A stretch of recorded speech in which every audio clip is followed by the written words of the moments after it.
مولانا فضل الرحمان کے حوالے سے آج کل آپ کو ایک لفظ بار بار سننے کو ملے گا، اور وہ ہے حد۔ ایک جملہ جو آپ کو سننے کو ملے گا وہ یہ کہ مولانا نے حد کر دی۔ پھر آپ کو سننے کو یہ جملہ ملے گا کہ مولانا نے تمام حدیں پار کر لیں۔ پھر آپ کو ایک اور جواب ملے گا ان دو جملوں کے جواب میں کہ ہم نے اپنی حد کے اندر رہ کر یہ بات کی ہے۔ دوسرے ادارے اپنی حدوں کو پہچانیں اور اپنی حد کے اندر رہ کر کام کریں۔ تو جو حد ہے یہ مولانا کے ساتھ اب چپک گئی ہے۔ جو بیان انہوں نے دیا واقعتاً بہت متنازع، اور اس کے بعض حصے تو انتہائی قابل اعتراض ہیں۔ سیاسی تنازع اپنی جگہ پر، لیکن جب آپ الفاظ کو درے کے طور پر استعمال کرتے ہیں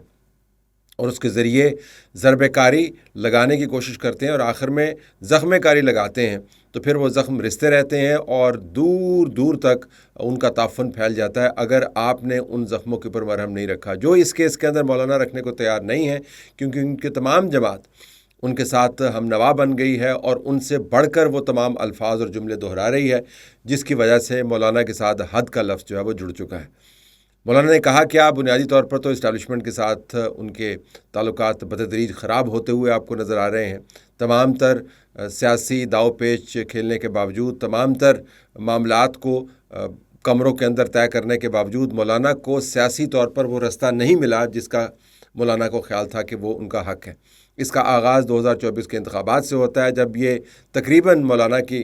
تجزیے کے مطابق اور ان کی پارٹی کی کیلکولیشنز کے مطابق، جن میں سے چند ایک انہوں نے ہمارے ساتھ شیئر کی ان کی پارٹی کے ممبران نے، کہ مولانا کو خیبر پختونخوا کے اندر حکومت بنانے کا موقع ملے گا۔ اور ایک وقت ایسا بھی آیا کہ جب خیبر پختونخوا کے اندر بننے والی ممکنہ حکومت کے جو لوگ ہیں، چیف منسٹر سمیت، ان کے نام بھی طے ہو چکے تھے۔ اور پھر 2024 کے انتخابات میں جو ہوا وہ آپ کے سامنے ہے۔ مولانا کو گھر کی سیٹوں کے اندر سے بھی جیت نہیں ملی۔ بہت ساری جگہوں پر جہاں پر ان کا خیال تھا اندرون سندھ سے لے کر اور خیبر پختونخوا اور بلوچستان کے ان علاقوں تک جن کے بارے میں آج کل بات کرتے ہیں،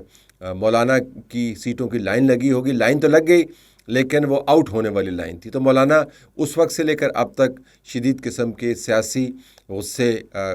کا شکار ہیں اور اس غصے کا اظہار وہ کرتے رہتے ہیں۔ بیچ میں انہوں نے بہت ساری جگہوں پر اپنی طرف سے رستے بھی نکالے۔ جب آئینی ترمیم کا معاملہ آیا، آپ کو یاد ہوگا ایک بڑا اہم مرحلہ تھا اس نئے نظام، ہائیبرڈ نظام کے لیے، تو مولانا نے تمام طرح اعتراضات کے باوجود ان آئینی ترامیم کے اندر اپنا حصہ ڈالا۔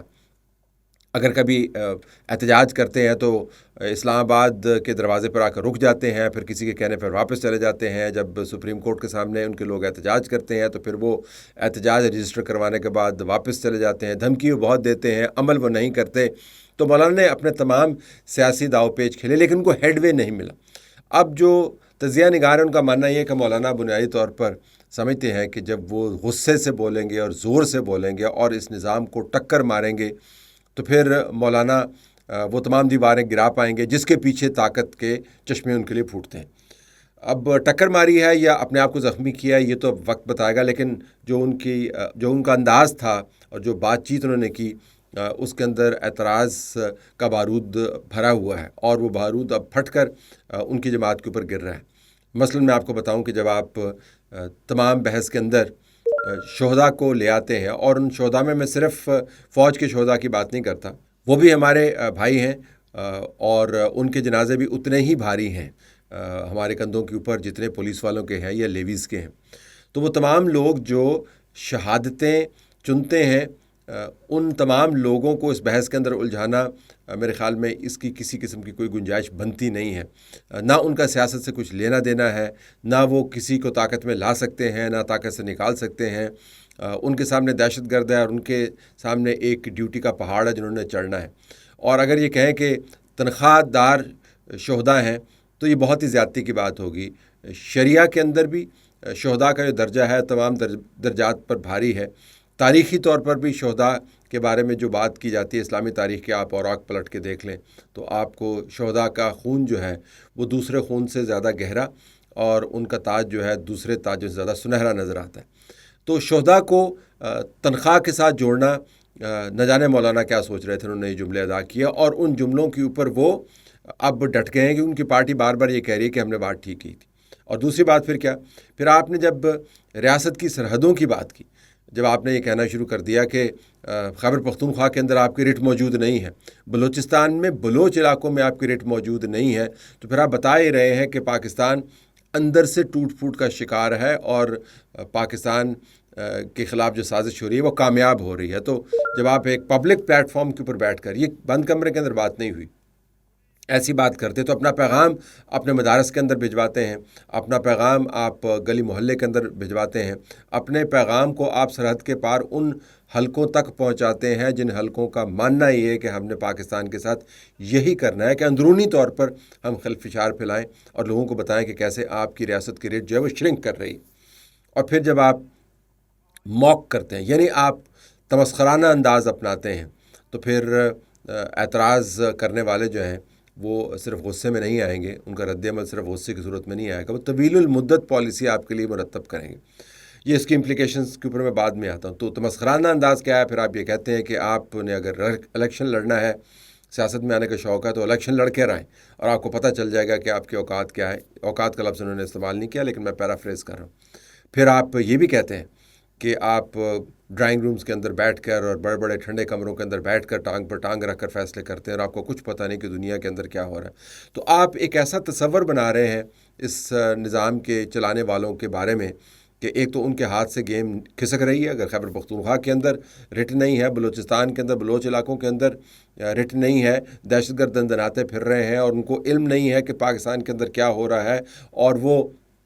خام خواہ اب لوگوں کو آگے کر رہے ہیں لشکر بنانے کی، جنہوں نے تیسری بات کی کہ آپ لوگوں کے ذریعے اب اپنی جنگ لڑنا چاہتے ہیں، آپ لوگوں کو کہتے ہیں کہ آپ لشکر بنائیں، تو آپ بتائے رہے ہیں کہ بطور فورس وہ فارغ ہو گئے۔ یہ بہت ہی سنجیدہ الزام۔ مولانا نے ایک مرتبہ عمران خان کے بارے میں ایک جملہ کہا تھا، وہ میں آپ کو سنوانا چاہتا ہوں۔ ہر جگہ اس کی زبان پھسل جاتی ہے بیچارے کی، فاٹا میں جاتے ہیں زبان پھسل جاتی ہے، وہ ایران جاتے ہیں تو زبان پھسل جاتی ہے، وہ چائنا جاتے ہیں تو زبان پھسل جاتی ہے۔ اب یہ زبان ہے یا ہوائی چپل ہے کہ ہر جگہ پھسل؟ اس کے بعد بڑا کہکا بھی لگا، تو ہم نہیں سمجھتے کہ مولانا کی زبان پھسلی ہوگی، کیونکہ وہ زبان کی پھسلن کو جوتی کی پھسلن کے ساتھ تشبیہ دیتے ہیں۔ لیکن ہمارا ماننا یہ یقیناً ہے کہ مولانا نے جو بھی بیان دیا ہوگا اس کے امپلیکیشنز کے بارے میں انہوں نے سوچا ہوگا، لیکن ابھی تک جو ان کی طرف سے رد عمل آیا ہے، ہمیں نہیں لگتا کہ ان کو احساس ہے کہ ان کی باتوں نے کہاں کہاں پر جا کر کیا کیا اثرات مرتب کیے ہیں، ہندوستان کی میڈیا سے لے کے اسرائیل کے میڈیا تک۔ تمام کے تمام جو پاکستان مخالف قوتیں ہیں وہ ان بیانات کو بڑھا چڑھا کر بیان کر رہے ہیں اور بتا رہے ہیں کہ کیسے پاکستان کے اندر سے ایک سینٹرل لیڈر جو ہے وہ یہ باتیں کر رہا ہے کہ ریٹ آپ کی فارغ ہو گئی ہے، دہشت گرد دندناتے پھر رہے ہیں، لوگوں سے آپ لشکر بنوا رہے ہیں، خود آپ سیاست کے اندر گھسے ہوئے ہیں، آپ کو پتہ نہیں ہے کہ سورج مشرق سے نکلتا ہے یا مغرب سے نکلتا ہے، اور آپ بنیادی طور پر فارغ قسم کے لوگ ہیں۔ یہ بیانیہ ہے ریاست کے اداروں کے بارے میں۔ ریاست کے اداروں کے جو اپنے کام ہیں، ان کاموں کے جو اثرات ہیں ان کو ہم زیر بحث لاتے رہتے ہیں، اسٹیبلشمنٹ کے کردار کے اوپر ہم بات کرتے رہتے ہیں، ہائیبرڈ نظام کے اوپر ہم بات کرتے رہتے ہیں، لیکن جس انداز سے مولانا نے یہ باتیں کی ہیں، ہمیں لگتا یہ ہے کہ یہ دورس نتائج مرتب ہوں گے اس کے۔ لیکن اس کے ساتھ ساتھ ہمیں یہ بھی بتانا ہے کہ مولانا کیا واقعتاً اتنے طاقتور ہیں کہ وہ ایسی باتیں صرف غصے میں یا فرسٹریشن میں کریں۔ مولانا کی کیلکولیشنز کیا ہو سکتی ہیں؟ ایک طرف ان کو یہ بھی بتایا جا رہا ہے کہ آپ کے لیے رستہ موجود ہے، آپ آزاد جموں کشمیر میں جو احتجاجی ہیں، جن کی تنظیم کو کالعدم قرار دے دیا گیا ہے اور وہاں پر جو ہنگامہ مچا ہوا ہے، اس کے اندر آپ میڈیٹر کا رول ادا کریں۔ تو ایک طرف پیپلز پارٹی جیسی جماعتیں یا پی ایم ایل این کے اپنے لوگ جو ہیں مولانا کو یہ رول اور رستہ دینے کو تیار ہیں، اور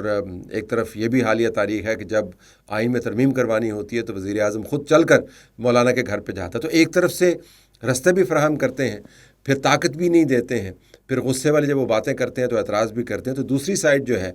اس کو بھی شاید اپنی پالیسی کے اوپر نظر ثانی کرنی چاہیے کہ مولانا کی جگہ سیاسی طور پر کیا ہے۔ مولانا کو خود بھی اس بات کا تعین کرنا چاہیے کہ ایسی باتیں کر کے وہ سیاست کے اندر کیا حاصل کرنا چاہتے ہیں۔ طاقت کے حصول کے لیے بڑے پاپڑ بیلنے پڑتے ہیں، بعض اوقات غیر منطقی قسم کے رویے بھی اپنانے پڑتے ہیں، لیکن جس قسم کے بیانات مولانا نے دیے ہیں وہ مولانا کی اپنی تاریخ سے مطابقت نہیں رکھتے۔ نہ جانے ان کو کیا سوجی کے ایسے بیانات انہوں نے دیے، اب اس کی وضاحت تو وہ خود ہی کر سکتے ہیں۔